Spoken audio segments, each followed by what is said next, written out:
This grave mind has hands. These are the political systems of all other countries on the planet, with the exception of literally 2 or 3, which I'm already seriously doubting. Each hand has its own purpose and objectives. Each of these hands has fingers. These are politicians, officials and secret services. The brain of grave mind would easily sacrifice one of his thousands of fingers. A new one will grow in its place, like a lizard grows a new tail. Because there's always a careful selection process long before a person becomes a finger. They must be found, tested and trained. They're not just friends with each other, they're a single whole, indivisible one. That's why all US presidents shake hands with Putin. That's why the US leadership forbids Ukraine from killing pedophile Putin. That's why the Ukrainian leadership refuses on principle to kill pedophile Putin and other top military or politician leaders, while simultaneously, in quotation marks, accusing them of killing civilians and calling them Nazi. Over the course of 4 years, they have demonstrated hundreds of times their great abilities to strike thousands of kilometers deep into Russian territory, assassinate generals, destroy strategics, early warning radars, destroy ships and destroy dozens of oil refineries. But in all these 4 years, they have not once attempted to kill pedophile Putin, pedophile Shoigu, pedophile Gerasimov, or other military officers and politicians given orders. So, are the Ukrainian and American governments Putin's accomplices in the murder of Ukrainian civilians? I have no doubt about it, because both Ukraine and the United States, along with Israel, have themselves killed and continue to deliberately kill civilians in Russia, Iran, Gaza and Lebanon. This is precisely why Putin isn't killing Ukraine's leadership, because it helps him destroy Russia. All the statements by the Ukrainian leadership, all the statements by European countries about their hatred of Putin are merely a cover for continuing and senseless war to kill ordinary people and weaken Russia before its war with Europe. If the current military political leadership of Russia is overthrown, grave mind will lose control of Russia and practically the entire global situation. They rave, delirious, mad on control over the entire world. One word: Snowden. They rave, mad on manipulation, complex combinations, hidden meanings and mysteries. This is their way of thinking. The further they go, the more they become addicted, because nothing has power over them. It's like a drug. There's a Russian proverb: appetite comes with eating. They have practically everyone state under their control. But a growing China threatens grave mind's control over the entire world. The West has lost the economic race against China completely and without a single chance. They have no other option but military action, and that suits them. They are heading straight for war and have never deviated from it. I will expand on this line a little later. Look at Iran. After the assassination of Iran's leadership, decisions were made by people beyond the grave mind control. So grave mind backed it down. The benefits of escalating the situation were disproportionate to the military damage. It turns out money isn't endless, because war is an expense, not a profit. Elon Musk, Peter Thiel, Lockheed Martin management or fucking Rockefellers and so on don't rule the state, but the other way. The American economy is in complete disarray and asshole. Every cent is being diverted to China. Europe will fight Russia. Trump made that clear to everyone a year and a half ago. But even so, Iran is a contained threat. The military might of the US and Iran is incomparable. It will be sliced up like a giant cake. And in fact, the goal was rather different: to cut China off from resources, from oil through war and chaos. Another escalation is in the preparations. Iran, whether it wants to or not, will destroy the oil production of all its neighbors. It will have no choice. And the US will destroy Iran's oil production without suffering significant damage. All of this is ultimately directed against China, but I won't discuss that now. And with Russia under a similar scenario, the situation would be extremely unpredictable, because Russia has 5,000 nuclear warheads. Because it won't be politicians who decide to use them, but mid-level military officers. The war to destroy and plunder Russia, to kill Russians, will never stop as long as the pedophile Putin is in power. All sanctions against Russia are merely an imitation and, in the eyes of the world, a justification for those who are allegedly, in quotation marks, fighting Putin. They want to destroy the country, seize its nuclear weapons and use them against China, and Putin is facilitating this in any way he can. He controls the situation inside Russia for the US in a way that suits their needs. China is far more beyond the control of the US than Russia.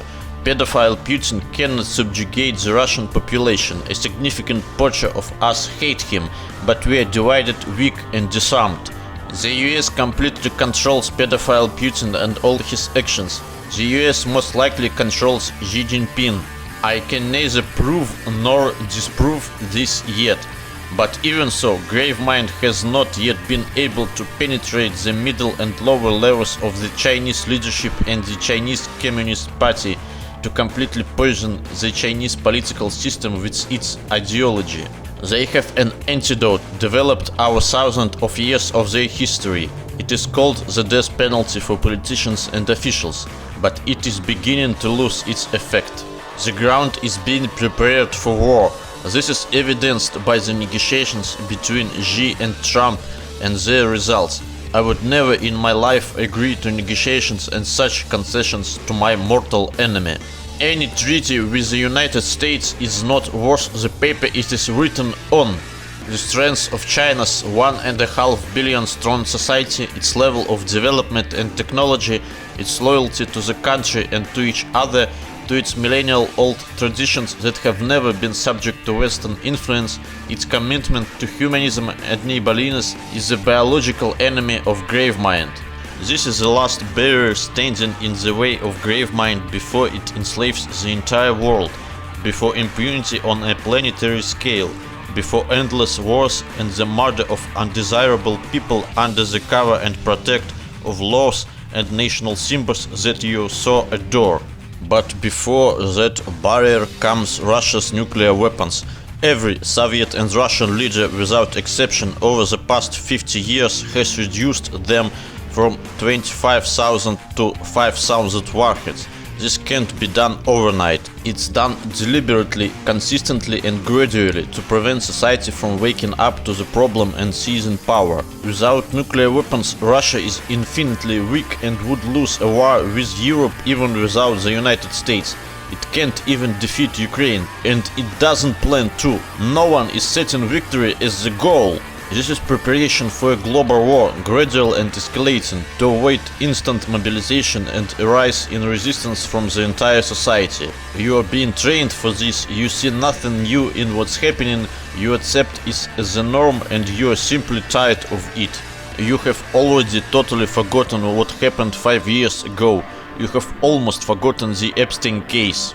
Now imagine that in 2020 a brutal global war began on a single day with hundreds of thousands of casualties on every day, just like World War II began on September 1, 1939. Remember how you felt on September 11 or December 7, 1941. Such a scene is impossible in our time. No traitor in the presidency could go against the people's anger and fury. Therefore everything is being done gradually. Call me crazy or insane, and everything I have said is just another unsubstantiated conspiracy theory.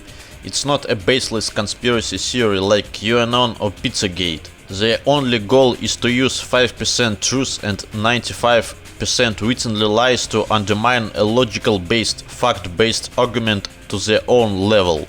I rely on facts, on their systematicity and repeatability, and not on single accidents, not insights or secret leaks.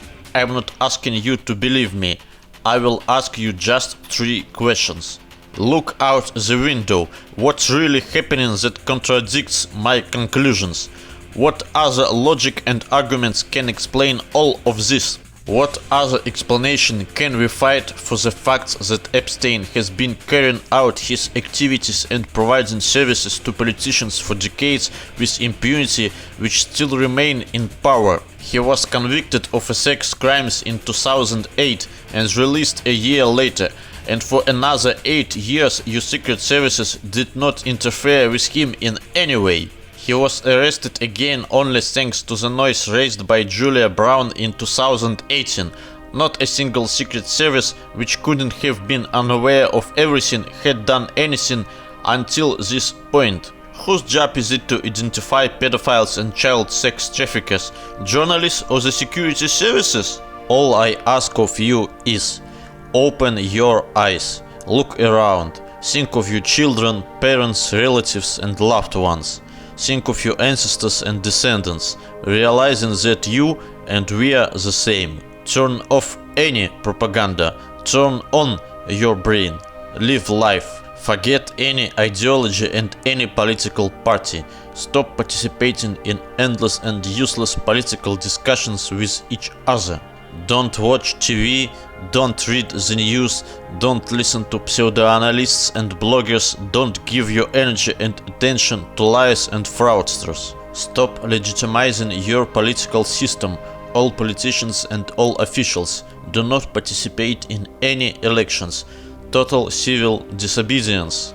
You are not the property of the state. Only then will you understand and realize how your government really treats you. I address this point not only to residents of the United States, but to all residents of European countries, especially Ukraine, Poland, Finland, Germany, France, Norway, Sweden, Great Britain, Lithuania, Latvia and Estonia.